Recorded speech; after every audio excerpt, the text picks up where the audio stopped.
Hey, this is part two of the Insight on Esports end of year awards for 2014. Part one, which we published, and I'll put a link below in case people want to see it. It was about the teams of the year. We went around the major regions. We had a winner, we had a runner-up for each category. We kind of outlined our reasoning here, and there was a text article if people just wanted to just see the winners and see like a basic text version of why they won. But the idea of the video was so you could hear our thought process, our discussions. Like even if we both agreed on someone, we'd explain why they were above someone who's another candidate for it. So this episode is going to be purely about the players of the year. And for this one, this is the one we've got the most categories for. We've got regional stuff, we've got positional stuff.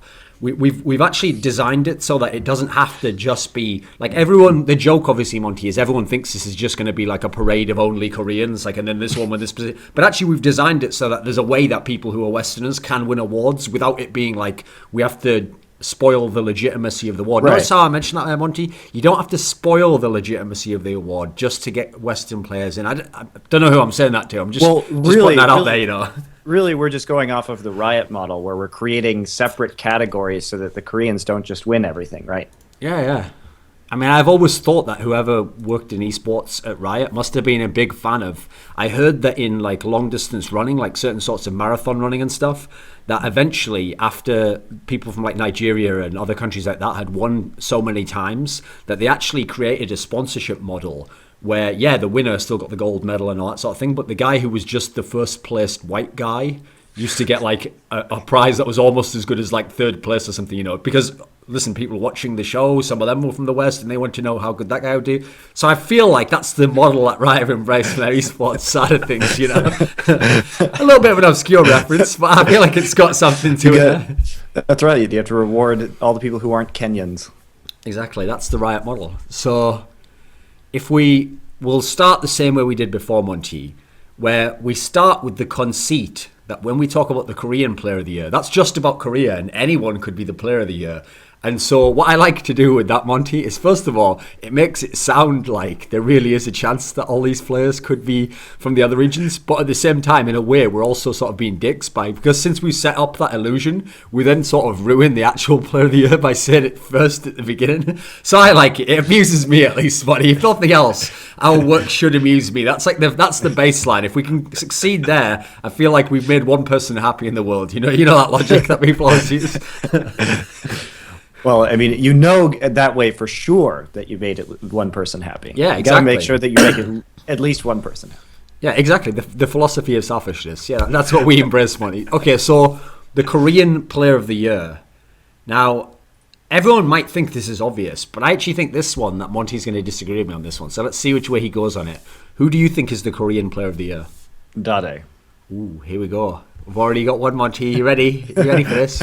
So why is Dade the Korean Player of the Year? He was in all three OGN finals and the Masters final and the Worlds semifinal. Even though he only won one of those, he immediately changed teams, made an impact on Samsung Blue instantly, and then drove them to a OGN Champions title and won the MVP for that season. He was also really instrumental in bringing certain champions into the top levels of the pro scene, most notably Yasuo. And his Yasuo play, his like sterling Yasuo play, caused many other players to pick up this champion, which was hugely influential in the meta for like a large chunk of 2014. And we know that he brought a lot of shot calling expertise to Samsung Blue as well. So he was a primary voice on a team that was very strategically powerful and changed a lot about the metagame. So I think it's Dade. So I think for this one, that actually Mata should be the Player of the Year. That's the only other choice, really, right? So here's my reasoning, Monty. Let's just start with the Dade reasons you gave, and I can give counter reasons as to where I see if that favours Mata more. So, like you said, the winter season technically actually went into this year as the season winter does, and Dade made the finals along with Mata when he was back in white. Mm-hmm. If we're being honest, Monty, that was like kind of a joke that they made that final. That was like the bracket was drawn in a way where they were one of the weaker teams to make a final in that respect. KT Bullets were much stronger. You could even argue Yes. Blaze was stronger. And so, and even within the team that he gets to the final with, actually Dade was kind of slumping at the time. Like he hadn't really ever gotten back to the form of the guy who was the MVP of spring of the previous year. If anything, it was other players in the team who were on their game at the time. I'd say Mata at the time was better within that team than Dade was in terms of at their peak levels. Mata never really had anything wrong with him aside from the failure at Worlds, which he shared with Dade the year before. So then you go into this year. Obviously, you can go and look down the line, and I think if you were to look at individual performances, I don't think Mata's performances were anything that was holding White back from getting those wins and going on, because I don't think it was never lane matchups that were costing them. No, but I think the issue was, especially when White played Blue, that Samsung White's late game shot calling really wasn't up to par compared to Blue, and Mata is the bigger voice on that team. So I would say that while Mata is fantastic at vision control, I think Dade and Blue made better decisions around the vision that they had. Okay, so Dade was probably the best player in both of the spring and summer OGNs. Like if you look overall performance, I'd say you could say he was the best. But Mata was definitely very good. He might have been top 5 in both. Add into that he was phenomenal at Worlds. If he wasn't the best player, which I think Dandy should have been the MVP, but okay, he was at least the second best player in the whole Worlds. I voted for Dandy for MVP for Worlds. But here's the thing. So he had a very high consistent performance the whole year in every tournament, if not the best, top 5, top 3, whatever you want to pick him. We have to admit, Dade was underwhelming at this Worlds as well. He was, underwhelming compared to his previous. He was by no means bad in the Worlds tournament. He just wasn't up to the same. He had almost none of those crazy games we think of earlier in the year. He didn't have anything comparable to that TF game that he had against Frost, and then the games on Yasuo in the playoffs of OGN. He had nothing comparable to that at Worlds. That's true. So, how do you balance that out then? What was your reasoning to not give Mata the edge there? Like I said, I think it's the fact that he managed to do it on like 2 different teams, and he was such an influence in how Blue improved, and we gave them the team of the year. And I don't think that would have happened without that specific transfer and without him going to that team and having that massive influence. And like I said, he made 3 nobody's ever done that. Made 3 finals in a row in Champions. He also, not that it matters for this year, but he's also the player in OGN history who has made finals the most number of times. Yep. He's had been in 4 finals, and he's won 2 MVPs. But just this year alone, getting into 3 consecutive finals on 2 different teams is ridiculous.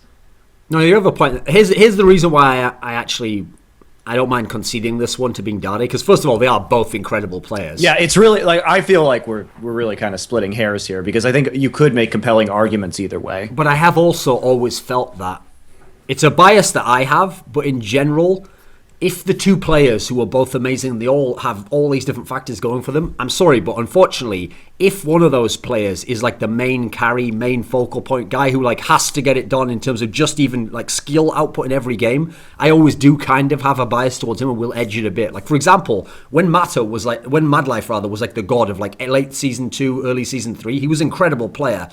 Skill wise or in terms of aspects of game impact, being the best player in the world, there's still a degree to which he couldn't carry and have that big a game as even someone like McNoon in their prime did, or Shy even on his own team. There was a degree to which the carry guy still could exceed what the godlike support player could do. So I actually think that is a factor that goes against someone like Mata, unfortunately.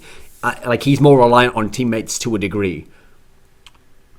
Okay, we'll do that then. We'll give Dade winner, and so Mata runner up then.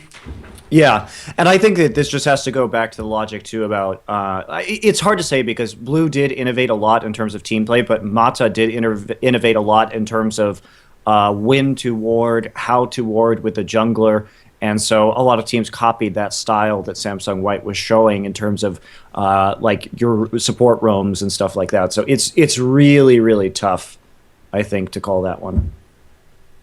I'll also add in one other factor as well, which is that when I made that case there of Dade really was the driving force that made Blue work and had essentially, if you just look at the games where they didn't do that well, the ones that were lackluster at Worlds and some of these, basically they're all the games where Dade didn't go mental. Yep. Every game he went mental. It was like almost impossible to lose. So the point I'm going to make here is, when I say more reliant on his teammates for Mata, we've always had this quandary of trying to separate what is Dandy doing in terms of their vision control, what is Mata doing, how are they synergizing in a way that we'll never really know unless we're with those two guys. Whereas you can't really say that for almost anyone else that Dade's played with. Like, yeah, he's gotten help from a jungler sometimes and teams setting up in a certain way, but you could also very much tell exactly what he was doing and the impact he was having. So I think that's fair enough. Okay, so let's go to the second best region, China. Now, in this one, I think that the winner for me is obvious. Wait. You want to do? I'm just curious. Do you want to do Player of the Year and then Most Improved? No, we'll do that at the end. Okay. Well, those ones will be at the end. So Chinese Player of the Year now, because we just did Korean Player of the Year. Cool. So winner, Name, Eddie Carrier of EDG. Yeah, I agree. I mean, here's a factor that people don't understand. I made tweets about this yesterday. Because even in China, here's the thing, okay, it's not just that Western fans are ignorant. I mean, here's a controversial statement. It's that fans in general, it's not that they're ignorant, but they're biased. Like, they're biased towards the people they're a fan of. And so, unfortunately, they'll go out of their way to make a case against someone who actually might have done better on an objective level because they just really want their guy to have done well and done it. And so, unfortunately, even in other countries, it's not that Asian people are somehow immune to this. In fact, there's certain aspects of like Asian culture which is even more hardcore for fan stuff, where that's why we hear about toxic behavior of them hating on their own team, you know, like fans of their own team shitting on the guys. Well, here's the problem. Recently they had the Chinese esports end of year awards in League of Legends, and they gave Team of the Year to OMG. The reason why I'm bringing that up is because that is fucking ludicrous, and essentially that just means that OMG is the favourite team of the people in China. Because the reason why I'm going to bring that up here is because if you actually look at the total year in China, there's factors that a lot of Western fans won't realise, which is that a Western fan will come in with the Western paradigm of how his scene works, okay, and he'll think, right, well, let's look at the two LPL splits, because he thinks LPL is kind of like LCS, so he'll go, right, there's spring and summer, and then there was Worlds as well. No. There was those two tournaments, LPL, then there was 8 other tournaments, 7 of which had LAN finals or were LANs, and on these 10 domestic tournaments, EDG made the final of all 10 and won 8 of the 10. And the best player at all times, the focal point, the entire guy the whole team was based around was Name at the time. So actually, this isn't even like a fucking debatable one, you know. This is probably the most open and shut one on the whole fucking list, you know, where there's no actual case for the second place guy. Like, you might be thinking now, if you're a Western fan, okay, so maybe EDG won them all, but what about OMG and what about Starhorn Roll Club? Oh no, don't worry, mate. They made almost none of those finals and almost one like I think 0 of those whole tournaments. So don't worry about that one. It's not that. This is an open and shut one. Name was the best player in China. Yeah, he had a bad Worlds. Luckily, he had 10 other tournaments to show how good he was. Right, and not only that, but even the most recent tournament, EDG won the domestic. Just ended. They beat World Elite 3-2 in the finals with their old lineup of Koro, Clearlove, Name, and FZZF. So they're still going strong domestically.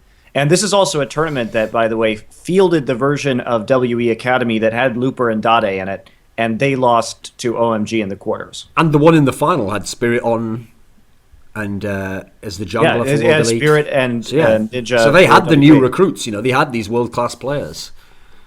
Okay, now here's where it gets interesting, because now this is where we get to the controversial one, Monty. Runner-up of the year, Chinese Player of the Year. Who is the runner-up of the year? I think it's Going. See, you know, every fan already knows it's Uzi I, right? It has to be Uzi I. No, I think it's Going. Like, he's just been so consistent over the course of the past year. And OMG's always been a team that is based around the strengths of its solo laners. Yeah. And Going had an outstanding Worlds as well. You know, arguably Going performed the best out of top laners. I mean, you could make, in terms of like carry potential, I suppose, because sure, Acorn and especially Looper played well also, but Samsung White didn't need Looper to carry the game in order to win. Off the top of my head, I would guess Going was like a beast in every game OMG won at Worlds. I think it's so, from what I'm remembering of the tournament, you know, like Cool could be hit and miss. Loveling, good sometimes, not so, but Going was there in every. He was the consistent force. Yeah. See, the problem is when I bring up the Uzi incident, and by the way, just as a little, I don't like to, I hate to rub things in, Monty, but there was a clip released recently, and for anyone who knows about the Chinese scene, there have now been millions of interviews, vlogs, everything with Chinese players and Uzi himself, where when he's talking about himself, he says Uzi, not Uzi. So just going to put that to rest there. That's another situation that's not even debatable. I'll change it. Just because a Western caster said it once in a tweet, believe it or not, isn't actually like the most reliable source. Just going to say that. So anyway, the reason why people will list Uzi is because, I mean, we have to be real. That Worlds was one of the best single tournament performances ever, right? That's up there with like the Toys Worlds of the past, like probably a Diamond Prox IEM of the past. These sorts of like all world level performance. It was up there, that one tournament. But kind of going back to the Name thing, that's one tournament, and then you had potentially 10 others you could have played in during the year, and you can't just do nothing in 9 of them, and then, or 10 of them even, and then suddenly be a god in one. I'm not sure that can balance it out, no matter how much weight you add. It can't. It really can't. I mean, it's like we used to say in Counter-Strike, okay, well, one of the big problems of doing analysis is we always used to try to figure out, how do you evaluate the guy who always comes second place, okay? Say a guy comes second place 3 times, but another guy wins one of those tournaments and he bombs out in the other 2. You're trying to evaluate, like, well, at some point, the guy who keeps coming second actually probably is better if he's got that level of consistent performance, but you have to still weight something to the guy who won, because winning is something, okay? And the rule I once came up with, just from talking to players and trying to figure it out, is that if we're talking about tournaments, unless the tournament is like insanely more competitive than another, I think if you had to give a kind of rough but fair balance, you'd probably say that something along the lines of like three silvers should equal about 1 gold. I think that's about fair, actually, overall. It's not the same as winning, but in terms of how you balance up who's the best, I think that's a fair way to rank it. So my point here is, first of all, Uzi didn't win Worlds, but let's say he was the best player at Worlds. Even if he was the best player at Worlds, he didn't. You can't ignore the 10 other tournaments. And even if he did good in 1 or 2 of those, come on, they're not shit tournaments. Some of these tournaments were stacked with all the other Chinese teams, So, to me, I think it's a fair one with Gogong, especially because actually the key point you make is Gogong also had a very good Worlds. He was probably the second best Chinese player there. So if it was the scenario before where he'd had a bad Worlds or an average World, like the Dadi versus Mata one, maybe there'd be more wiggle room. But I think it's fair to give it to Gogong there. I can already see, dude. You didn't give Star and Royal Club any of the team awards. You didn't give Uzi anything in the player. Oh well, let's keep going. Luckily, Monty, there's an AD carry category coming later, so we might be able to redeem you there, buddy. Here's the thing: is like, we like to say this a lot, but it's like, just in general, like KT Arrows are probably the worst team ever to win a season of OGN, and sometimes teams that kind of sneak through on you, and I think Starhorn Royal Club was actually managed that feat 2 years in a row, which is impressive, really. Yeah. But I just don't. It's just that they peaked really hard during Worlds, and I think they also got. I think a lot of the EDG and the OMG series were a bit coin flippy, I think, into who was going to win those. I mean, to that point, without making this a whole divergent aspect about Royal Club, I'll just state this piece of context for people maybe who don't know. I've mentioned it a few times on Twitter in the past. People will always use this logic when it comes to the Uzi topic of like, well, Uzi performed when it mattered the most. Okay, let's use that logic. So the only time it mattered in his whole career was 2 tournaments out of like 20 plus. I mean, if anything, I'd say if you're going to be an all-time great player, yeah, that was the most important point. But then, okay, how does Uzi perform when it's the second most important point? Oh, not that well. Third most important point, terribly. Fourth most important point, not even a factor. Okay, well, now you see that's a problem. Great players, what makes them great is, yeah, you're absolutely right. They perform in the time it matters the most. They don't then take the rest of their life off and don't put up any stats in the regular season, don't do anything. That's what makes them great. They do all the rest, which is what the other good players can do, perform when it's not that important. Then they perform when it's important as well. That's the kicker. That's the icing on the cake that makes them the king, Well, maybe with him on OMG right now, we will actually see that level of consistency from him. We may very well do that, but it's also impressive that he has peaked so hard at Worlds both years in a row now. No, definitely. So anyway, if we go on now to North American Player of the Year. Now, this is another one where I think there's actually quite a bit of debate because, first of all, I'll just point this out. We agreed beforehand that we wouldn't sort of cheat here because even though technically the award says North American Player of the Year, I don't know what the fuck that sound is. You could read that as they have to be from North America, they have to be a North American. But actually, we're going regionally here. So we're going to do it. So technically, anyone who's a European but who played for a North American team can actually be on this category. Can you hear that knocking sound? Yes, I can. Okay, we'll just ignore that for the moment. So the winner of this award could, in theory, be Bjergsen. He comes from Europe, but we're going to say for this year he's a North American player. Now, I want to put my name forwards first, Monty, and see what you say. I think the North American Player of the Year is Meteos. I think it's very close between them. Okay, so let me give you the reasoning for this one, Monty. So here's my reasoning for why Meteos is the best North American Player of the Year. If you remember when we did the teams part and we did Cloud9 versus TSM, we had to consider all the tournaments they played during the year. So Cloud9 played in the IEM Katowice at the beginning of the year, and they came second place there, beat some international teams. They came third to fourth there, rather. They lost in the semi-finals to Fnatic in a 2-1 series. Then they won the spring split in quite dominant fashion, actually. The regular part of the split, they had another amazing record, 24-4, and then they went undefeated in the playoffs, so very sick spring split.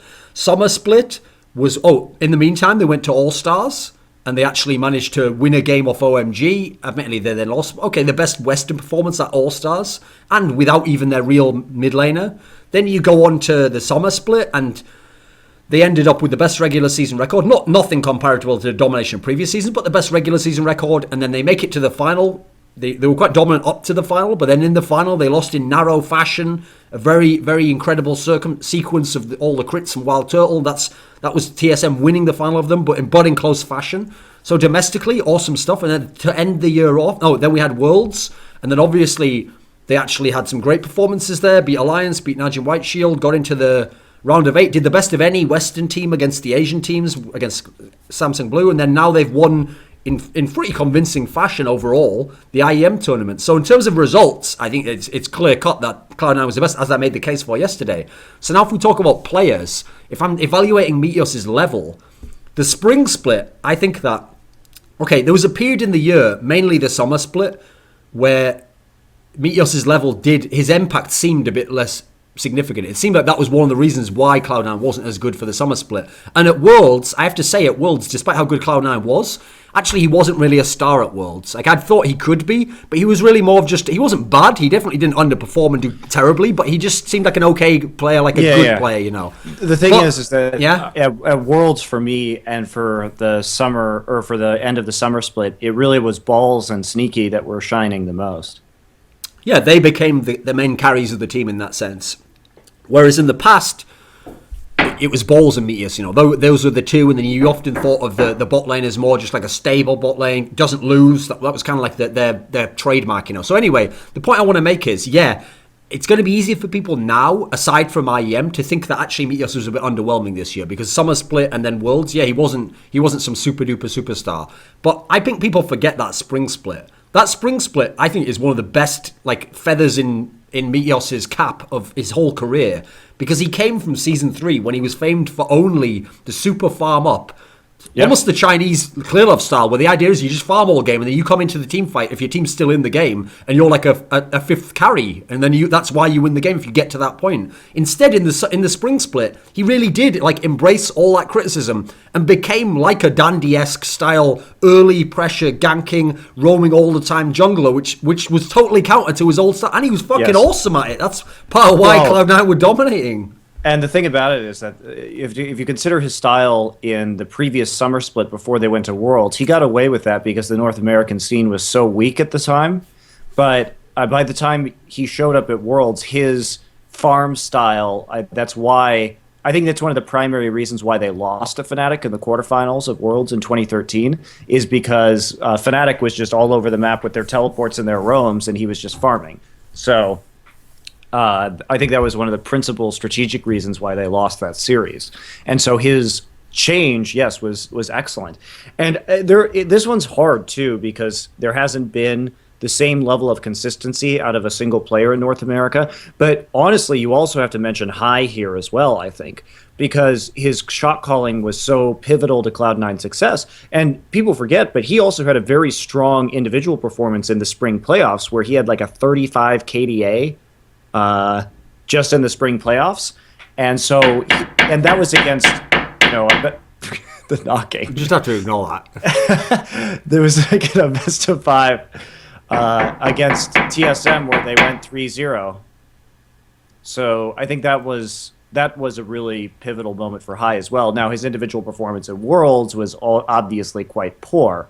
So when you have extremes, and the other thing you have to consider about Bjergsen as well is like his performance at Worlds was like pretty good. His performance in the summer split was very solid. His performance in the spring set was still pretty solid, and then IEM he kind of took a nosedive for whatever reason. But I think Meteos probably deserves it because there's not a player that we can really point to in North America who has had that super consistent year. And you want to talk about, remember for Blue, when we gave them the team of the year, we mentioned like innovation, impact on the game beyond that. Well, like I said, not only did Meteos change his game in the spring split, but then one of the things at Worlds that was underwhelming was I remember him playing Jarvan at Worlds and just being like, this guy isn't actually good on this champion. He's like average. If he was in North America, maybe he could get away with this. He'd be okay on it. But on a world level, it's kind of getting shown up a bit. Well, then Jarvan was the champion he fucking carried IEM San Jose on and actually showed incredible proficiency for a Western jungler on it. So he's reinvented that aspect of his game and added another champion to his pool. And so one of the things about Meteos actually is famously, even though he was like considered an elite level jungler, comparable or close to Korean level for someone who hadn't had much international experience, actually famously his Lee Sin never used to be that good. Whereas actually even his Lee Sin showed much improvement when it came to this IEM San Jose tournament. So I think all in all, for me, I think he clearly wins the award because to me the main person who would be rivaling him would be Bjergsen. But then, like you mentioned there, people are probably going to think when they hear your description of Bjergsen's career this year that you're like being unfair to him. But when you said in the summer split he was solid, that's the key point. In the playoffs, he carried. He was probably the best player of the playoffs. But actually, in the summer split, he wasn't carrying. And he wasn't dominating his lane every time. And actually, the famous thing about people saying, oh, Bjergsen shouldn't get counted as the best mid or whatever because he plays in a weaker region. Actually, he wasn't dominating. He wasn't dumpstering every NA mid. There was people who were competing him very much so in the main portion of the split, So yeah, most notably Xiao Zhao. So do you think Bjergsen should get the runner-up? Yeah, I do think he should get the runner-up. I think that he did carry when it counted, and he showed also that he could keep up to a certain degree with some of the international mid laners at Worlds. And I don't weight IEM San Jose very heavily, and I think he just probably had an off day there. So I think that putting him as the second best player, the North American Player of the Year runner-up, I think is fair. Because the thing about Xiao Zhao is Xiao Zhao just like he also had a very poor playoff run. But especially bearing in mind he started the season so hot, like the way he started the season, it's true. It looked like he could have been the MVP of the whole league. Yeah, and also he didn't compete in the LC. The thing about rating LMQ in there is they didn't compete in the spring season of the LCS. So it's harder to give him a Player of the Year when he was only playing for 6 months out of 2014. Right, for each... I just realised what you asked before. Yeah, we were supposed to do a Most Improved Korean Player of the Year as well, not just a Player of the Year. Right, you said you wanted to circle back to that. Yeah, we probably should do that actually after each section, though. That's what I was thinking. Right, well, let's just do it and I'll edit it back now. So let's just go back to the Korean one first and we'll skip back like that. Okay. So for the Most Improved Korean Player of the Year, I think I already talked to you about this. So you would have Deft would win this award? You know what? It's hard for me. It's either going to be Deft or Pawn. Yep, those are my two that I have. I actually, when I start to think about it more, I think that Pawn actually deserves it because he really came in from an amateur team and made a massive improvement. Like he started out in MIG Blitz as basically just a Fizz one-trick pony with some mid-AD carry Ezreal thrown in.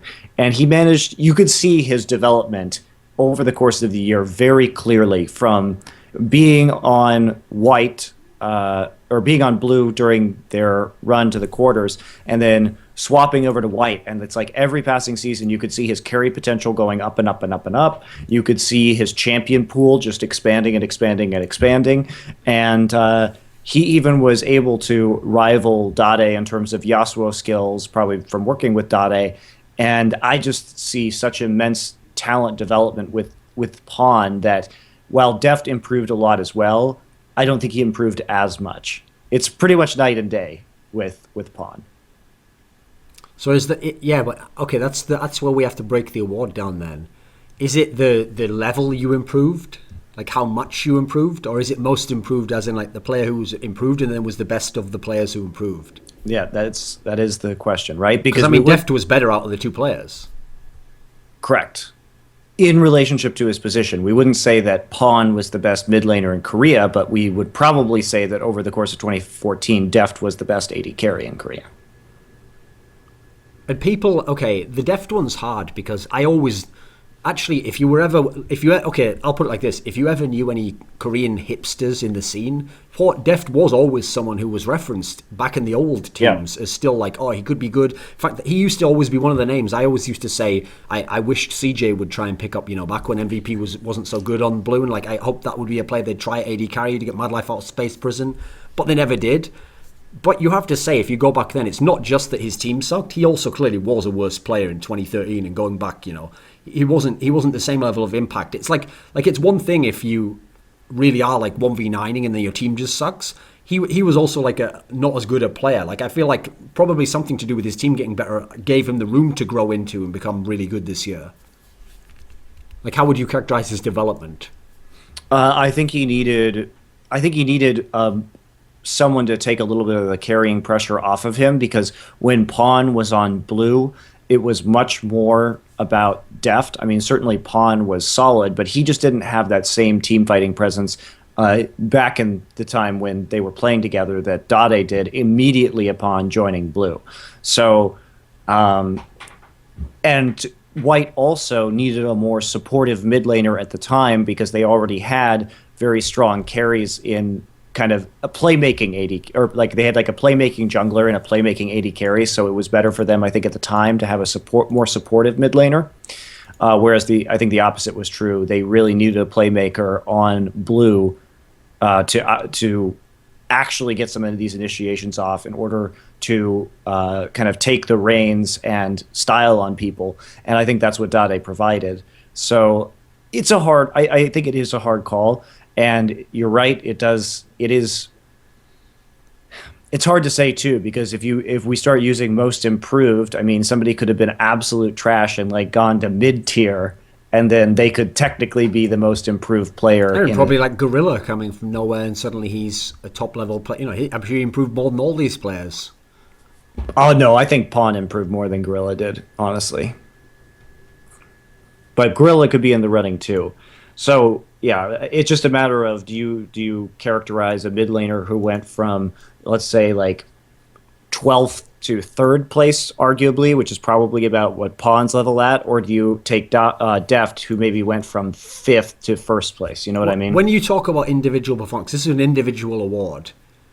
Pawn, obviously, as a player improved. We saw certain champions he played that he never played before, and we saw on certain champions he was better than he was when he was in blue back in the past.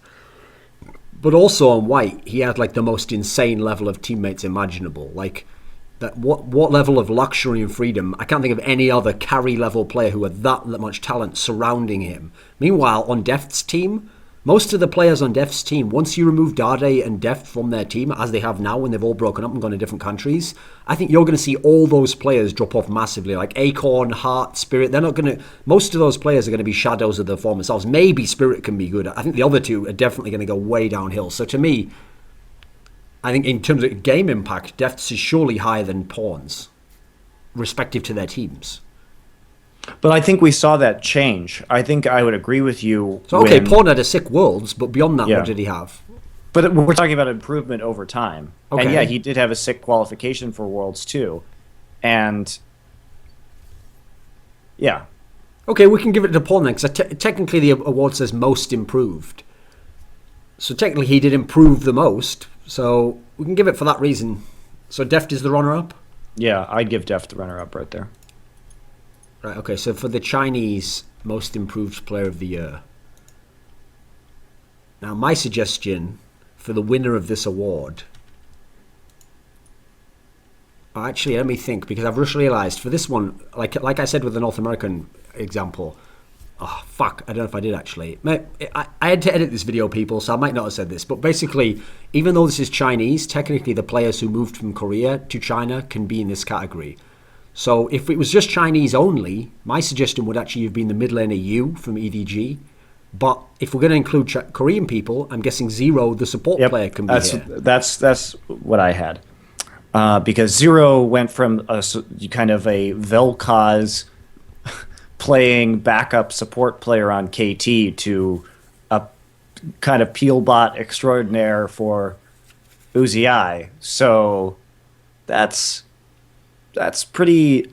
His development was pretty darn impressive. The other one I think who you can talk about is San from OMG as well, who really didn't have a great international showing in 2013, but seemed a lot more present and had a lot greater carry potential in 2014 in general. But I would say Zero, especially because we did see him earlier in the year in Korea. He just wasn't playing in China at the time, but when he went to China, he improved massively. If we're going to give Zero the winner, I think you should be the runner-up then, because you is a person who before this year, no one would, even a lot of Chinese people, enthusiasts rather, wouldn't have known much about him yet. He literally was the secondary carry on the team that we're talking about, who was able to win all these tournaments in the Chinese region. I mean, that's a massive step up. And also, actually, crucially at Worlds, he was one of the players who actually had a better Worlds in terms of the playoff performance. He was the guy who was giving them a chance versus Starhand Royal Club, you know. Okay, so now we should be back on order. So now if we go to Most Improved North American Player of the Year. This is a tough one because people won't like this just because, unfortunately, that's the way fans are, Monty. But I actually think the winner should be Sneaky. My choices for this one were either Sneaky or Aframu. Yeah, I had those two. I had Aframu as the runner-up. And so the reasoning behind that was, I know everyone who's a Cloud9 fan lives in some dream world where all five of the players are all top players. They were always the best. That's why they won, because they're the five best players. Like, oh, you know, the fucking standard line. But I'm sorry, if you go and look at 2013, yes, in North America, Sneaky could win these bot lanes. And I think part of it's because he had an insane bot lane synergy of his own. And crucially, the synergy was stronger than necessarily the skills were. And then how they fit into the team and the comps, that was all shit building into their performance. But they weren't carries. Like, Sneaky wasn't a carry of Cloud9 back in the past then.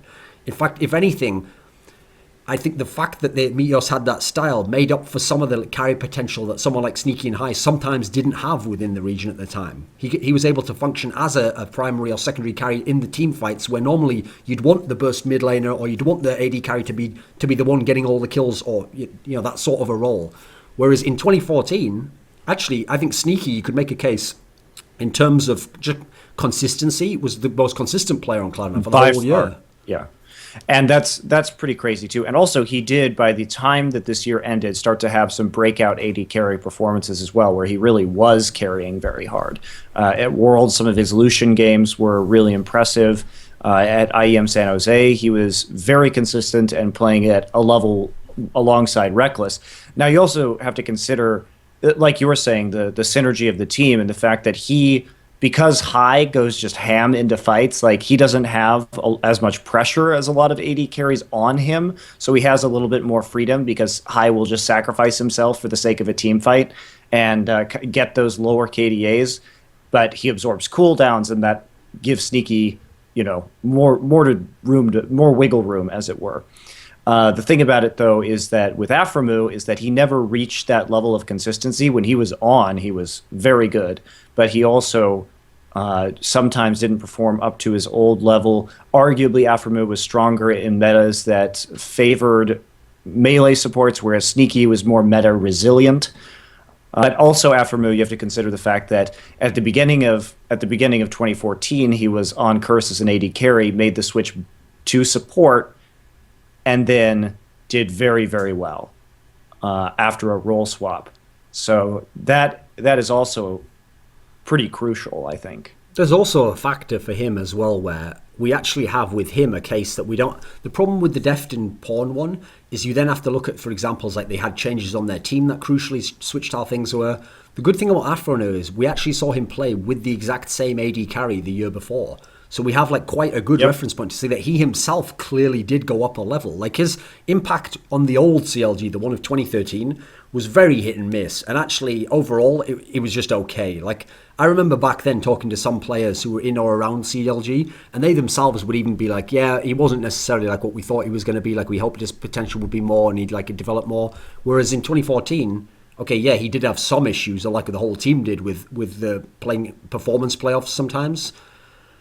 But I think in terms of consistency throughout the split, it was much, much higher. Definitely a level above what it had been before. And crucially, that bot lane was one of the best factors about CLG. It was one of the few factors that had some consistency and was generally winning, So, no, I think that's fair enough if he gets the runner-up for that.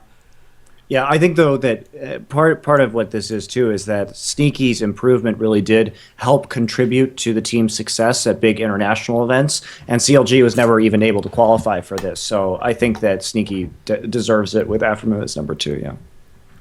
Okay, so European Player of the Year. Now, this is one where, believe it or not, people will think it's quite debatable, because the two players that I'm pretty much, since Bjergsen, remember, was in the North American category, to me, the two players who are going to jump off the page here is obviously Froggen and Reckless. Yep. Now, for me, I have my criteria where I think that Froggen is actually a clear-cut winner here, and I'd have Reckless as my runner-up. What is your feeling on this? I explain to me your reasoning, because I don't see it as clear-cut as you do. Apparently. Okay, so I'll go from the Reckless angle first and then build into how Froggen would be better in certain categories. So the first... in terms of, okay, so Fnatic has the IEM where they come second. That's all very solid stuff there.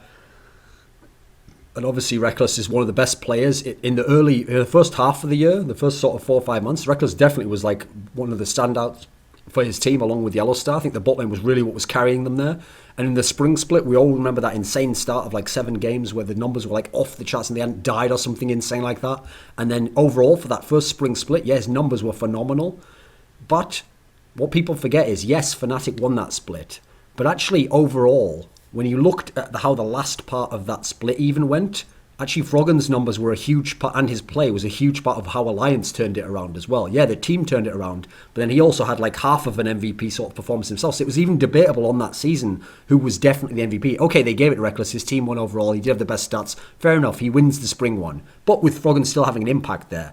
Summer split, I don't think is even debatable. Like, not only was Alliance the best team by far, with 75% win rate over everyone in every single context of the tournament, but Froggen had the best KDA of everyone in the whole fucking league. He had insane numbers where he'd played something like 11 champions that he'd won on, and he only had, I don't think he even had a losing, I think he might have lost, it might have been one champion he played once and lost on, and there might have been one he played twice and went 1-on-1 on. Everyone else he had winning rates on all these champions, including Anivia, which no one in the whole fucking world plays. So the summer split, it's not even debatable. Like the spring split, there was a little bit of debate, but you give it to Reckless. Summer split, not debatable. Admittedly, Reckless has the IEM going in his favour there.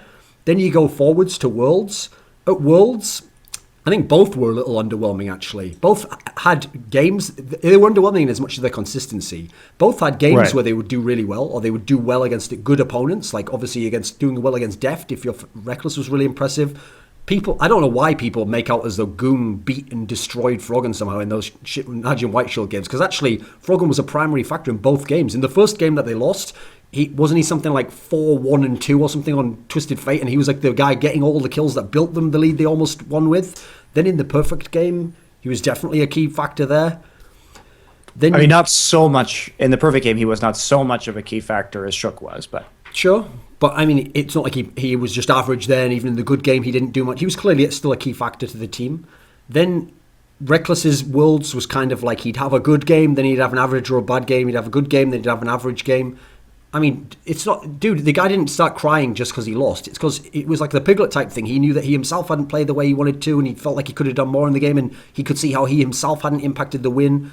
So Then you added the end of the year. Fnatic didn't go to this IEM. Alliance did. Froggen did pretty badly at that IEM. So the IEMs are the only aspect I could see evening it up for Reckless. Yeah, Reckless did very well on Alliance. He was definitely the bright spot of his team at IEM. So, okay, so you're going with Reckless here?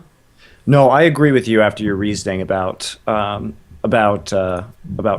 I think that's right. If you just look at those particular factors about the transition from spring to summer. And even at the end of the spring split, Froggen in the last 5 weeks he went nuts. 3 out of the 5 MVPs for those 5 weeks. Or no, for the last 4. For the last 4 weeks he had two out of the 4 MVPs, and then he got the MVP for the spring season, even though Alliance finished 3rd place. And if you remember, that was the 3rd place where in the semis, he was like the best player in the series, even though they lost to Fnatic. Fnatic, the team beat them, but actually Froggen did awesome in that series. In fact, I remember, I think it was Tabs even did a vlog where he said like he felt like the rest of the team had let Froggen down in terms of he'd had the performance, but they hadn't been able to put the team around him to give him the win, you know. So anyway, I'd say overall, listen, Reckless was the more consistent player. His performance level was consistent over the entire year. That's really impressive. But Froggen isn't that far off in terms of good performance of the year, and at times he had a more complete packaged performance where he was the best player on the best team, consistently outputting it in an incredibly versatile way, and then even in Reckless's sort of prime season that some people said he was the MVP of and all that sort of stuff, he was still actually the guy where he was right there just behind, maybe number 2, you know. So I think overall, in terms of force of performance, he wins for that one. Although obviously Reckless had a great year as well. Yeah, definitely. So that one is close. But that also makes it interesting if you think about it for next year, that the 2 players who are European Player of the Year are going to on the same team next year. So at this point, Alliance, you haven't got any excuses left, mate. You have to actually do it now. Yeah, pretty much. Okay, most improved European Player of the Year. Now, this is a pretty interesting category here, because I think I know who my winner is. I want to say Jankos. Yeah, that's who I was going to go with as the most improved. Also impressive because he's a rookie, too. But just looking at this guy's statistics, I think that without Jankos, Rocket finishes like towards the bottom of the league and doesn't have any kind of showing in the playoffs whatsoever. But this guy's consistency at getting first blood and making kills happen in the early game is nuts. Like, in my mind, he's the best jungler in Europe, and he also didn't even play in the LCS prior to 2014. He was on a bunch of amateur teams before getting picked up by Roccat, and I think that he started strong, but he also just improved a hell of a lot. And let's look at who his solo laners are. Yeah. If you're a jungler, you can complain when your solo laners aren't that good. He got all these insane performances and stats with solo laners who neither of them will be starting solo laners in LCS this next split very likely at their normal position. Like Overpower will be a top laner now as an experiment, but he won't be the mid laner again, and Xaxis is just gone. You're probably not going to see him back again. So he had all that insane performance. Remember, there's the debate between who's better, Shulk, Svenskeren, and Jankos. You go and look at who the fuck Svenskeren and Jankos' players are, and they have some of the best players in Europe. Svenskeren has Freddy122. Yep. Shulk has Wicked and Froggen. They have at least one of the best players who's considered the best at their position and a pretty good other one, whereas Jankos is working with not a whole lot, you know. So yeah, exactly. When you talk about... To me, I say, he's the factor that made them the best team, better team this year. Like you're saying, I totally agree. When you talk about SK, Svenskeren has the best top laner in Europe. When you're talking about Shulk has the best mid laner in Europe. Maybe Vander, you could say, is up there as like a top support player, but even then, I think Yellowstar is still better. So his lanes weren't giving him a whole lot of help there. No, well, the funny thing is, Vander also could be a candidate for this category. He's also someone where, dude, the player he was playing with the AD carry, again, who jumped to pick that guy up? Sullivan. Oh, we got to have... Have they let Sullivan go? Oh, we must have him. Nobody. Because he was only in that team because they liked the way he worked within their team and thought they could work with him, you know. That was the basic reasoning. And it was pretty obvious that was one of the lanes where Vander facilitated Sullivan being able to play his 100% max level, get squeeze every drop out of what you can do. So I think if I had to go with my runner-up, though, I was thinking I would give runner-up to Freddy122. Yep. I mean, he was actually a stable player back in the first split of LCS in 2013 when he played with the AA. He was just a solid top laner. Had a similar style to now, actually. But you've just seen that he's gone from being a Dyrus type player, the stable guy who can just pick all these different champions and pick whatever you need for the comp. But he's also added in some carry. Not carry in the sense of like the Macdoon dominate the whole game, but carry in as much as the Zoro Zero tank meta style of like, you carry in as much as you seemingly never make a mistake and you're always there with exactly the level of tankiness to zone the whole fight off and to keep your carries in the game and give them. So you carry in that game impact, basically, we're talking about here. Yeah. I think, and the thing is, too, he always has game impact, whether he's on a champion like Mundo or whether he's on a champion like Nidalee. You can just tell how much pressure he has on a team fight on a variety of different champions. And that's actually a factor that Jankos himself told me in my reflections interview I did with him. One of the reasons why he listed Freddy122 as one of the hardest players to play against is he said, even if you catch him early and you kill him early and you get him early, it doesn't matter. At the end of the game, he still has the same impact. It feels like, so it almost feels like futile to waste your time trying to get him down. You know, he's not the sort of player where you just shot him down. You're like, right, we took care of him. That's tick that off. We'll go to the rest. It's like, no, it almost has no impact. He still, because the idea here is with some of those tanks top, it was more the utility that you were providing to the team fight. So you weren't trying to actually do damage and kill them, necessarily. So I think that's where he shone this year. And to me, I think that's a pretty solid runner-up. I'd find it hard to make a case for anyone else. I mean, who else is there that even could be on there? No, that's who I had, so. I think that's probably right. Okay, so we've now done the 4 regions. So the next set is going to be the positional roles. And for the positional roles, it's going to be, we're not going to do every region of the position because it'll take forever. So we're just going to divide it like this. Eastern X role, Western X role. So that'll still be interesting because there's obviously then debate between the regions. So we'll start at the top of the map. We're just there. Eastern top laner of the year. Now I feel like this has actually got some debate to it, Monty. Yeah, it does. It really does. I can think of 3 names that are jumping right off the page here. So we've got Looper. Yep. We've got Acorn. And we've got Going. Also save. For those 2 tournaments that he had this year. Congrats, Rip Areno. Okay, Monty. Well, here's what we'll do, Monty. You've now mentioned Save, so now let's not talk about him for the rest of the conversation. So those 3 that I mentioned before, Monty, which one of those was the winner? I think Going. Over Looper? It's hard. But again, it goes back to the fact that when we talk about White, there's always that, when we talk about White solo laners, there's always that, but they play with Mata, Imp, and Dandy. Yeah. Right? And that has to be weighed in. You can't ignore that. Right. And Looper, so they have a ton of help in terms of how they play their lanes because they always have more jungle pressure and better vision, so they have better knowledge of where the enemy jungler is and where the enemy mid laner is on roams and stuff like that. Looper did fit in very well with the teleport meta, but I don't think he was as smart about it as Acorn was. And the Going, yes, he peaked, I think, at Worlds, but he also had a very solid year overall. It's hard to divide, I think, between those. Because I think, here's where you say, is Going didn't have the same level of tournament success that Looper and Acorn did. But he was more instrumental in his team's wins, I feel. And if I had to pick between Acorn and Looper, I'd give it to Acorn because I think that his style of playing the lane swap teleport meta was very revolutionary and was a significant contributor to Blue's success in a changing meta. I mean, I guess I would give it to Acorn then. Acorn is the player of the year for Eastern top laner of the year. Yeah. See, here's the thing. You might be surprised at this, Monty, but I don't think that's unfair, actually. Because to me,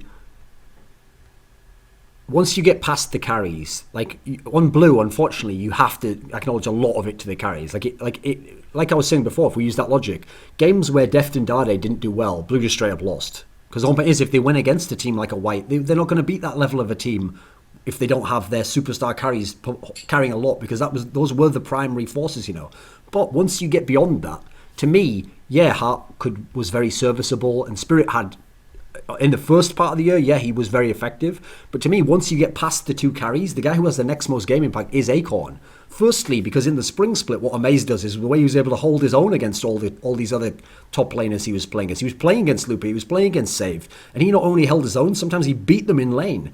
Then add in that he had to be the master of the zoning top laner. He had to do insane work, because if he doesn't, then fucking Deft or Dade are dead. And so his Maokai particularly, you think of Maokai, I think of Acorn.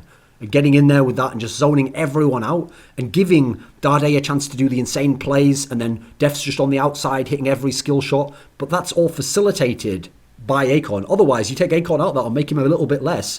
And yeah, they still get damage off, they still get kills, but they get killed a lot earlier in some of those team fights. And this was the best team fighting team of the year, remember? Some of those just don't go their way to me. So I don't think Acorn's an unfair one. Admittedly, his Worlds was a little bit crap compared to the 2 we're talking about here. That they had a better Worlds. But in terms of the overall year, there is one thing that's niggling me though, Monty. The one time Acorn did sort of fail was the final of Summer OGN. He had some good games on Maokai, I believe, in that final though too. So, but Someday did actually have a pretty outstanding performance over the course of that series, much higher level than he normally plays. Yeah. Like, I think Lupa, unfortunately, will always be a bit overrated in this respect because his Worlds was so phenomenal. But actually, I mean, come on. If White did so well during the whole year, everyone just played awesome, did they? The whole time. They had the best players in every position. They just played awesome, every single one of them, and they just somehow never won. Like, someone has to take a hit to some degree now. Some people have to be acknowledged to have not been quite as good or not have the same game impact. I think it's fair to give it to Acorn for this. I agree. And so the runner-up is going to be going. Well, that's the question, right? Well, make a case. Why would Lupa be better than Acorn? Going rather. I can see some aspect, like he played a harder region. It's true. Yep. He was for the teleport meta. I mean, to some degree, he was the guy who actually was the first to really properly embrace the teleport meta. Admittedly, back at the end of last year, but that's totally awesome stuff, etc.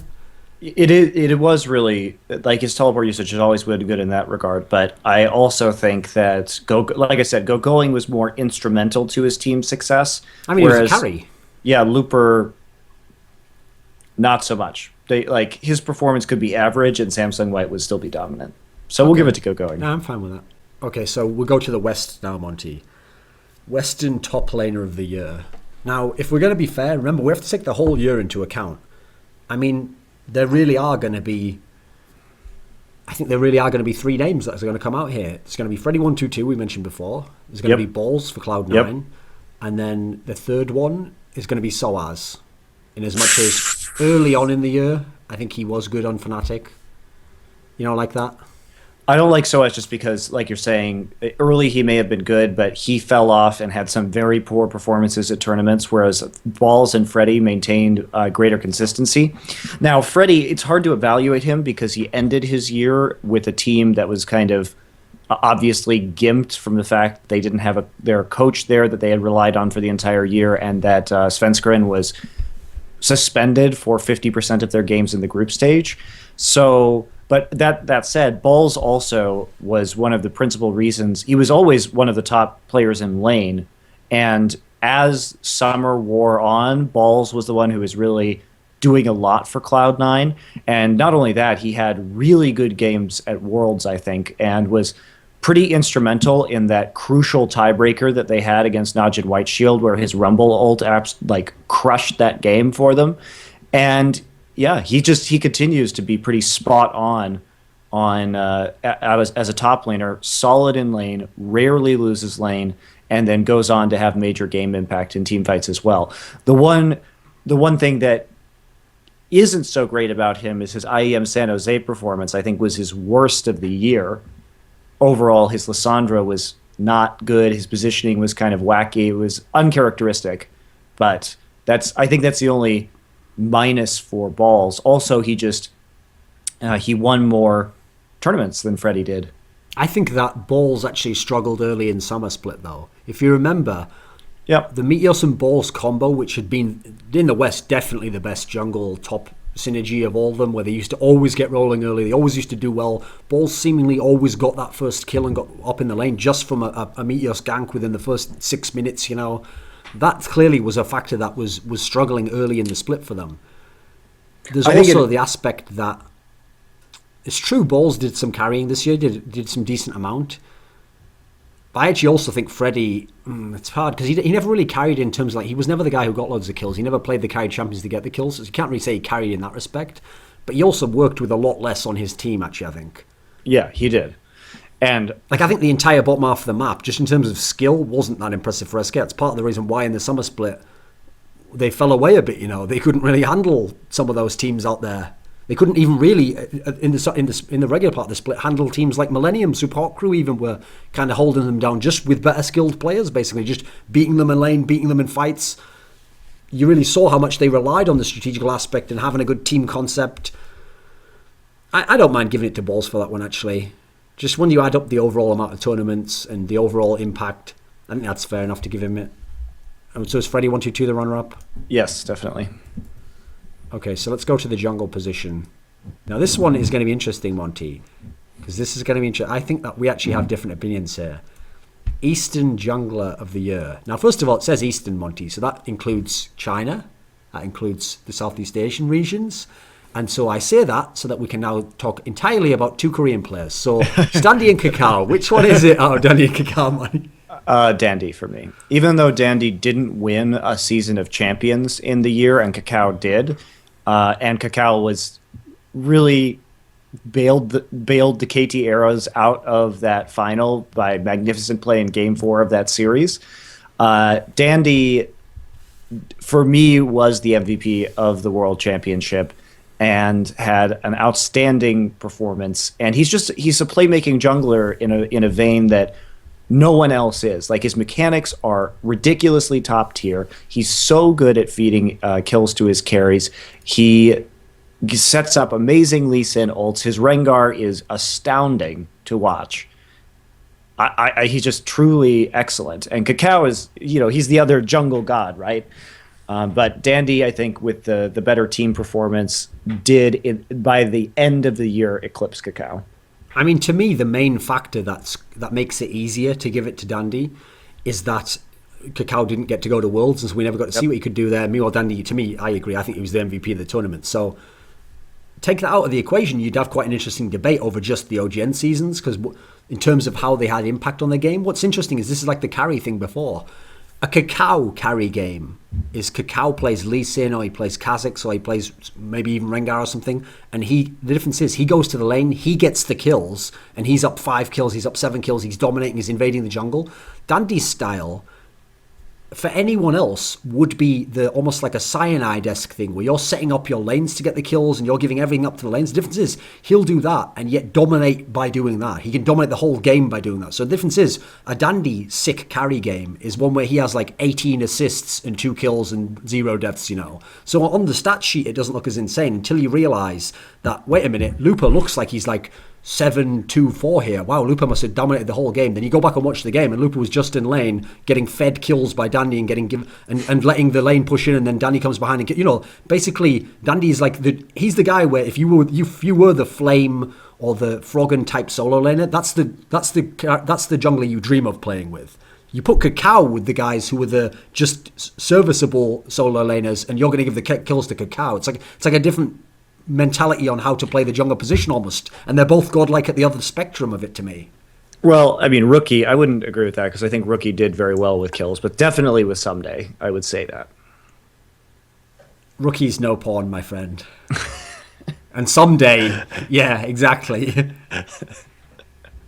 We just used Someday doing well as a reason why Acorn wasn't that good as a player, mate.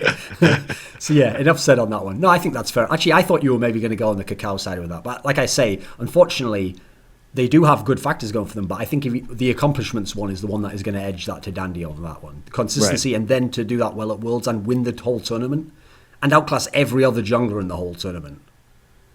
Sadly, we never got to see the two of them like go head to head at Worlds in a best of 5 or something, or even play a best of 5 against the other, sadly. But oh well. Now, if we go over to Western Jungler of the Year, Now, I'm not sure here because based on our previous awards, it surely has to be Jankos and Meteos, and it depends on the order. Now, I'm going to say we probably have to give it to Meteos just because Jankos never played in international tournaments, right? And his team never won anything. And yeah, but the thing is like Cloud9 would be worse without Meteos, but I think without Jankos, Rocket would have been in the LCS dumpster. Oh no, they would have been like a bottom 3 team. Yeah, whereas without Meteos, I think Cloud9 could be like the 3rd or 4th best team, I think. Right, exactly. But I think Meteos' upside, and his success and his contributions to Cloud9 and just the fact that he did have those international tournaments to show his stuff means that we do give it to him. But Jankos was truly the key member of Rocket, so. But I think the international aspect, a bit like the Dandy Kakao one before, they're both very good players, but one has an extra element where you can just go immediately off that and it puts him ahead, So I think it makes Meteos the winner here and Jankos second place. Yep, agreed. Okay, now we're in the mid lane. Now this will be an interesting one. Eastern mid laner of the year. Sadly for any Chinese fans, it's probably just going to be Korea here. So the real question here, Eastern mid laner of the year, are you ready? Are you ready for everyone to just go mental, Monty? It's Dade and Faker. Yeah, of course. Now, here's the weird thing, okay?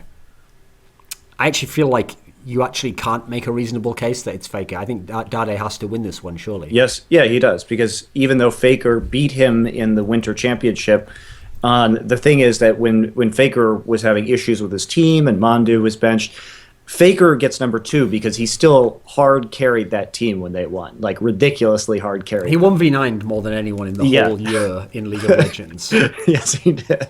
When Bengi was slumping, when Piglet was slumping, when Mandu wasn't on the team, he basically had Impact, who was kind of chugging along, doing all right. And then he was having to just hard carry just ridiculously. And SK Telecom did manage to have post fairly respectable results in spite of their slump. They were winning NLB, stuff like that. So I think Faker, just purely in terms of skill, has to be number 2. But with the accomplishments that the Samsung teams had and Dade's upside, and considering we already said that he was the best player in Korea, he has to be number 1 here. And people who are going to get mad, like, well, shouldn't Pawn be over Faker there?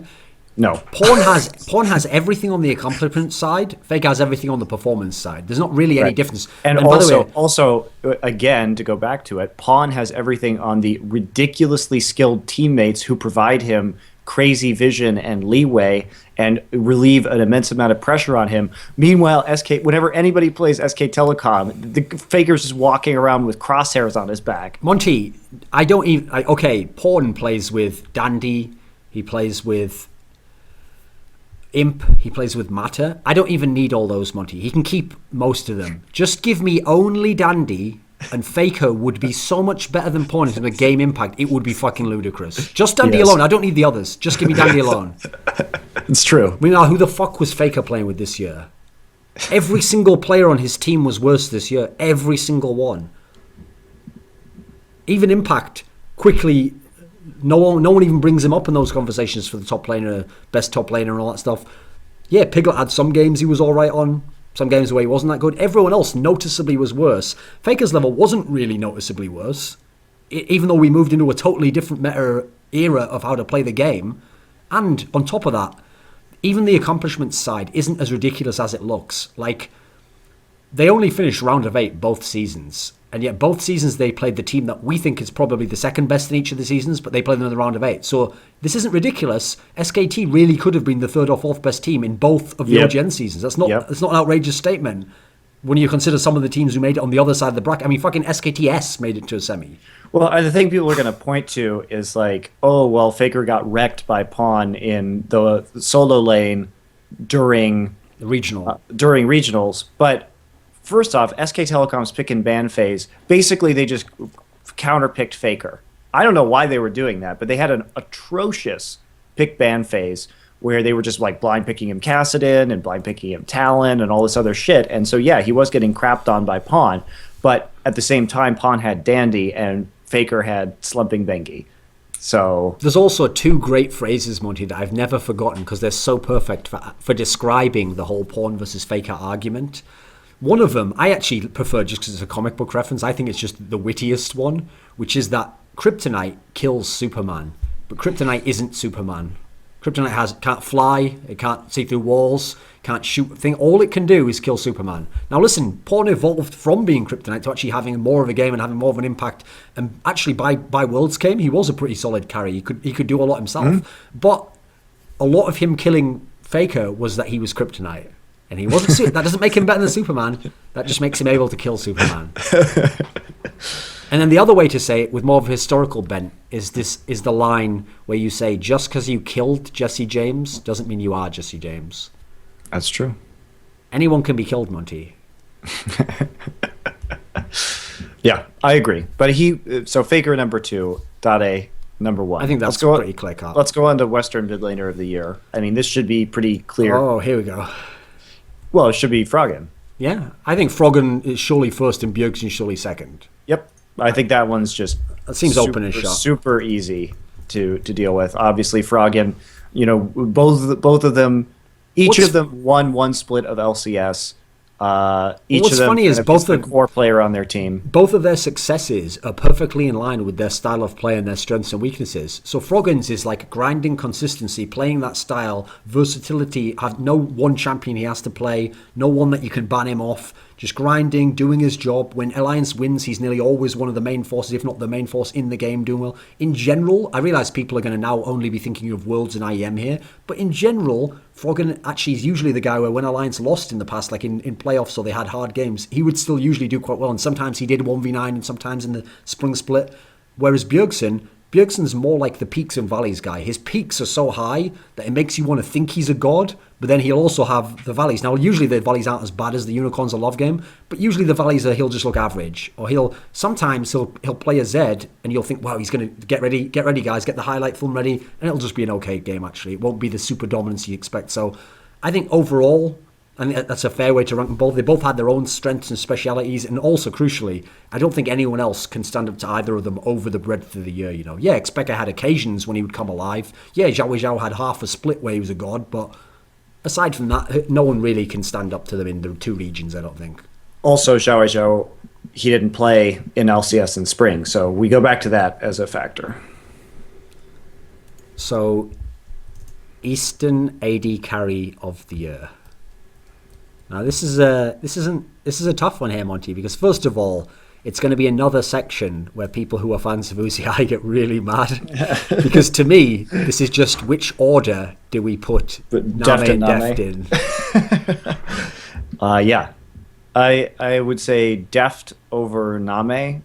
See, I don't mind that just because it's true. Even though Deft didn't have the most amazing worlds, Name's worlds was underwhelming enough. Like I feel that has to take a hit somewhere. So since him and Deft, it was already quite close and they already did have a similar style and a similar sort of impact, I think it's fair to give it to Deft as the number one guy there.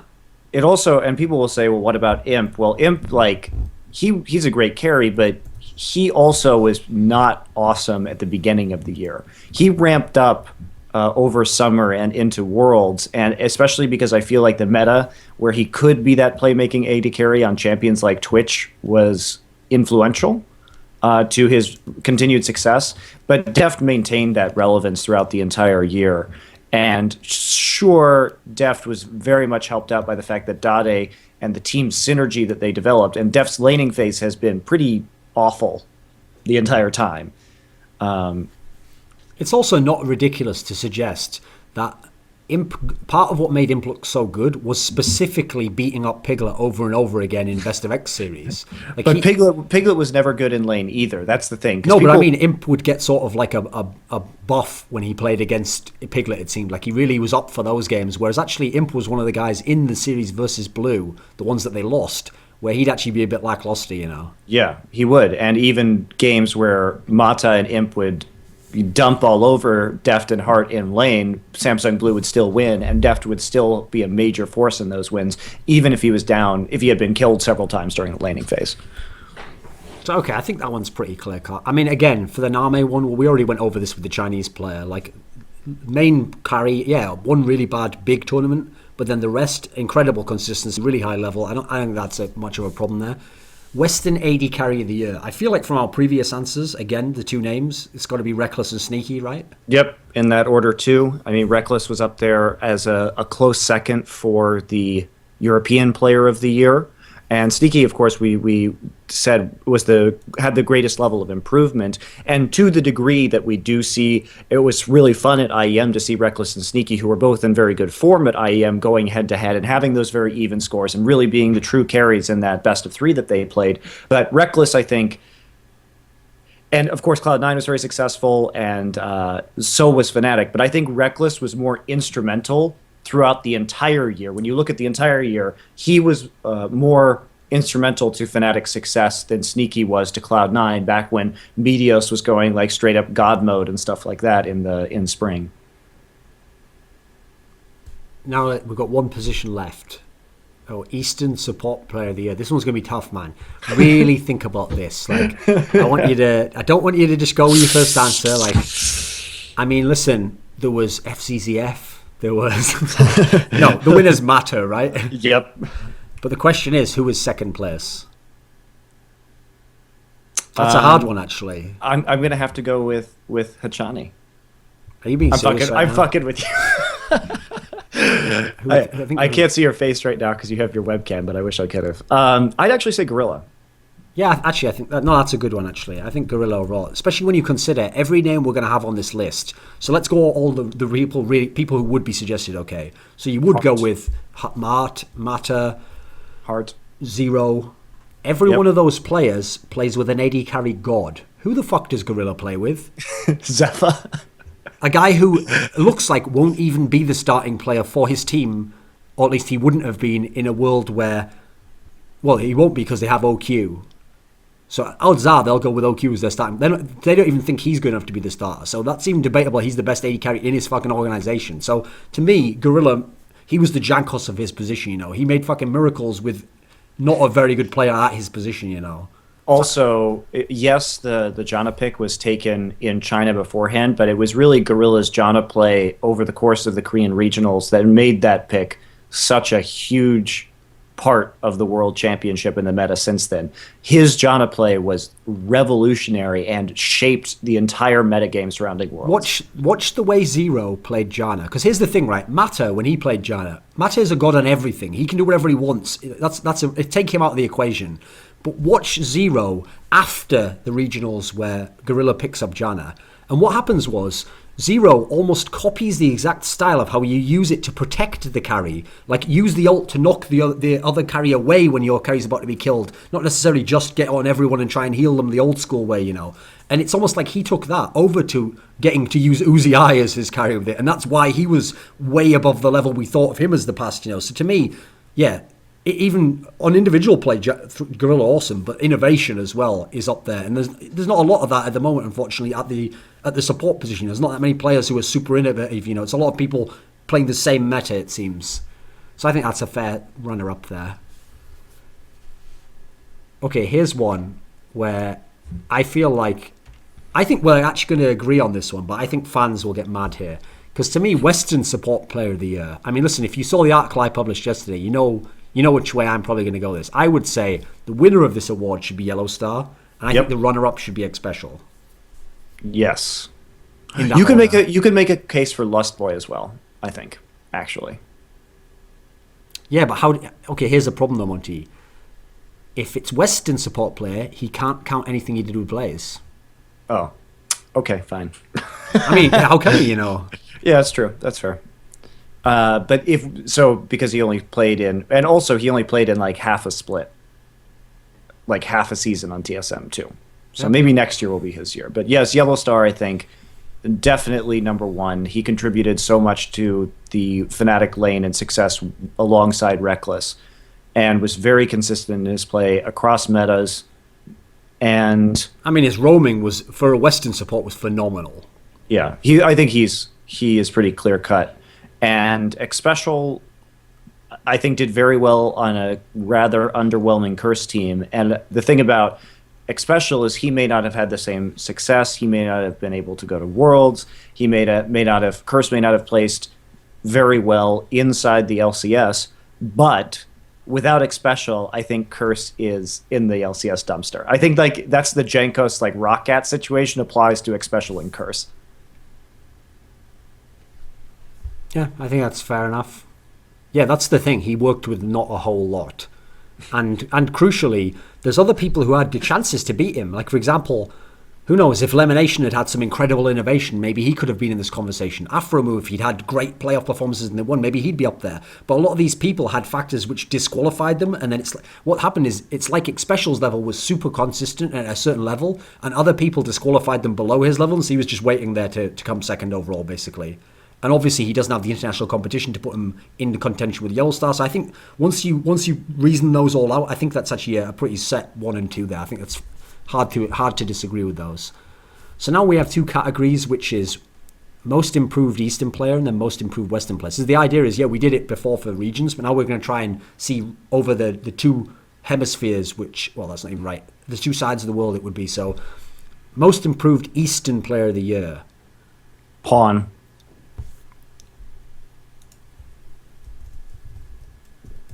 I mean, for me, it's either Pawn or it has to be either Pawn or Zero. Yeah, I think Zero should be the runner-up because the thing is, he didn't play in China the whole time. Pawn played the whole year, all the competitions.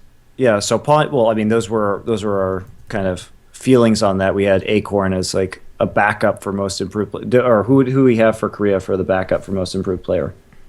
Deft. Yeah. So Pawn.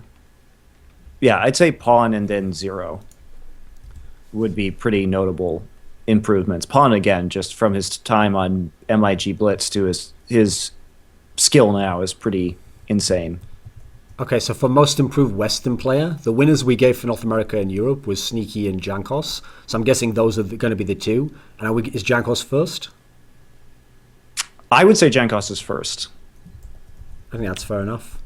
Even though, again, he doesn't have the international competition pedigree that Sneaky has, but this guy was really, really ridiculous for the quality of his teammates, for the fact that this was his first year in LCS, his first 2 seasons. Vast improvement. Yeah, I think that's a very that's the thing in a way, he sort of snuck in under the rug there mainly because his team couldn't win anything. But in terms of a first year playing at the top of the pro level, this is going to be one of the best I can think of for a Western player. It's up there with some of the others. Yeah, it's not as sparkling as like a Meteos' first year or some of these players, but it's sort of like deceptively good. Like you wouldn't realize how good it was until you really sat down and looked at what he was working with, who he was playing against, what his stats were, what his performances were like. Actually, very consistent stuff and a really good body of work for essentially just 2 splits worth of time, Yeah, and that can also transition us into Rookie of the Year, too, like Western Rookie of the Year, because Jankos, for me, wins that also. Okay, and who would the runner-up be for that? For the West? I don't know. This is one of the categories. This is the only category we didn't have prepared before this. Let me think. I'll started. see if I can think of one. Because the definition, yes, Jankos did play on some amateur teams and did compete on teams beforehand, but it has to be defined as their first foray into top-level international competition, which this was definitely. Okay, I've got one for you. People might not like it, but shouldn't Shook be on there? Yeah. I mean, he was technically a rookie. He hadn't played. He'd been banned for the season, and they got to come in. I think he could be a candidate for run-up. Like, is there anyone else? Let's just think if we're missing someone. There must be someone in North America. I mean, the ones in North America I'm thinking of is, Shifter. Technically, he did play very briefly in the previous year, but it wasn't like a proper season, I don't think. Who else? But Shifter didn't have the success that Shook had either. No. Is there anyone else that we could put in there? Quaz, maybe, I think people would maybe say. Yeah. But I think Shook takes that one. I think that's fair enough. Listen, for all of Shook's flaws, in a way, he gets to sort of cheat on this one because really he should have been playing a year before, but he was banned. So by now he should be at this level, but from having played. So yeah, he sort of gets to cheat, but it doesn't deny the fact that if he is technically a rookie, well, for a rookie, that's awesome. Yeah, and actually, I don't have that many criticisms if you're a rookie. That's not. Then in that case, yeah, you've got room to grow and all that shit. I don't know if that's actually true, but when you get to cheat in a category like this, so we'll give Shook the runner up there. Just saying, NA, get at me. All these European junglers, boys. What do you know about that? Okay, so Eastern Rookie of the Year, Monty. This gets a little bit more interesting. I think we can think of some for this, though. I think there's definitely going to be some names. Well, the Korean players that spring out at me immediately are Rookie, Yep. you, Yep, I had you, and Duke, a.k.a. Leopard. aka Leopard, who in his first international tournament didn't lose a game. Let me see. Is there another one? Was there anyone on blue who never actually played the year before? Did Spirit play the year before? He did, yeah. Okay. Let me see.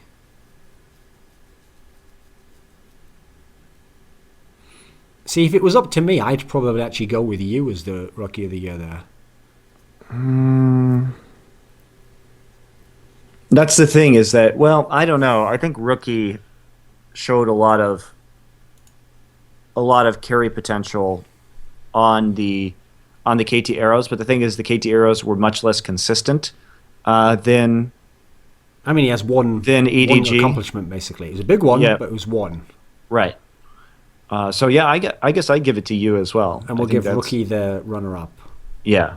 Unfortunately for Leopard, he doesn't really have either. Like, he doesn't have the consistent performance or the accomplishments. Well, yeah, and certain, like, he did well on Najin Sword, especially like in NLB and stuff like that after he was transferred, but neither on the KT Bullets outside of the IEM World Championship, which realistically is nowhere near as difficult to win as a season of OGN champions. And the KT Bullets didn't do great outside of that one tournament. They did especially poorly in Masters. And then on Najin, he was definitely strong, and we've got our eyes on him as a very powerful and potentially best in Korea top laner, but he just doesn't have the actual results, I feel, to back it up. So the last two categories is overall most improved player of the year and then the player of the year. Now, again, at the risk of spoiling this for everyone, isn't this just the exact same as the most improved Korean player of the year and the Korean player of the year, Monty? Yep. So the most improved is Pawn and then Deft runner-up, and then player of the year is Dade and Mata runner-up. Yep. For reasons already outlined. So that's that's part 2 of this. Part 3 will be coming out later in the week because we need more time to watch all the games. As I mentioned in the other one, the idea for that was it will be games and plays, and we actually want to we're not just going to mention them, we're going to give links to them as well. So the idea is people who watch it can listen to it and watch the game, or they can watch the game and then listen to it, whatever the way they want to do it, but also be sort of a guide to the best games of the year. So I think that's pretty much it for this one. We'll see you in part 3.